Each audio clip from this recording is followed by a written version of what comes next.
America যুক্তরাষ্ট্রের loss অ্যাঞ্জেলের আগুনের ভয়াবহতা আমরা সকলেই মোটামুটি জানি। তবে আমেরিকার মতো এত শক্তিধর রাষ্ট্র এখনো পর্যন্ত আগুন নিয়ন্ত্রণে আনতে না পারার অনেকগুলি কারণ কিন্তু উঠে এসেছে বন্ধুরা।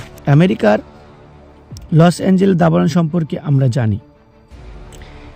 ইতিহাসের ভয়াবহ দাবানলে পড়ছে যুক্তরাষ্ট্রের দ্বিতীয় বৃহত্তম শহর লস অ্যাঞ্জেল। যুক্তরাষ্ট্রের লস অ্যাঞ্জেলে ছড়ানো দাবানল নিয়ন্ত্রণে আনা যায়নি 3 দিন পরেও। উল্টে ঝড়ের বেগে বাতাসে তা ছড়িয়েছে বিস্তীর্ণ এলাকা, পুড়েছে শত শত ঘরবাড়ি, প্রাণ নিয়েছে অনেকের। খবর যুক্তরাষ্ট্রের সংবাদ মাধ্যমগুলির।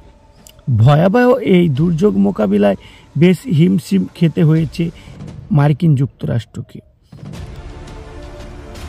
এই দাবানল বিভিন্ন কারণে ছড়িয়েছে। লস অ্যাঞ্জেলের এমন পরিস্থিতি, এই দাবানল ছড়ানোর অনেকগুলি কারণ আছে। দীর্ঘ সময় ধরে বৃষ্টি না হওয়ার ফলে খরা আর প্রবল বাতাসের কারণে দাবানলটি দ্রুত ছড়িয়েছে বলে জানা গিয়েছে। দাবানলে এমন ভয়ঙ্কর হয়ে ওঠার পিছনে জলবায়ুর পরিবর্তনকেও অনেকে দাবি করেছেন। শুষ্ক পরিবেশ থাকায় ঘন্টায় 97 কিলোমিটার গতিবেগে এই বাতাস বয়ে উপকূলের দিক থেকে এই দাবানল ছড়িয়েছে বলেও অনেকে ধারণা করেছে। এই দাবানলে পড়েছে শত শত ঘরবাড়ি, হয়েছে শতাধিক মানুষ, নষ্ট হয়েছে মিলিয়ন ডলার।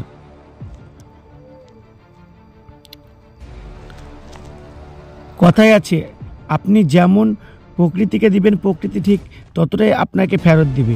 এই আমেরিকা রাষ্ট্রের মতো এত একটা শক্তিধর রাষ্ট্র এখনো পর্যন্ত এই আগুন নিয়ন্ত্রণে আনতে পারেনি। প্রতিনিয়ত গাছপালা কাটা এবং প্রকৃতিতে বিশ্বউষ্ণায়নের ফলে এগুলি হচ্ছে বলে বিজ্ঞানীরা ধারণা করছেন। এই যে দাবানল, একে বিধ্বংসী বললেও বোধ হয় ভয়াবহতা বোঝানো অসম্ভব। লস অ্যাঞ্জেলের মতো ঝাঁ চকচকে শহরের ছারখার হয়ে গিয়েছে আগুনের দাবানলে।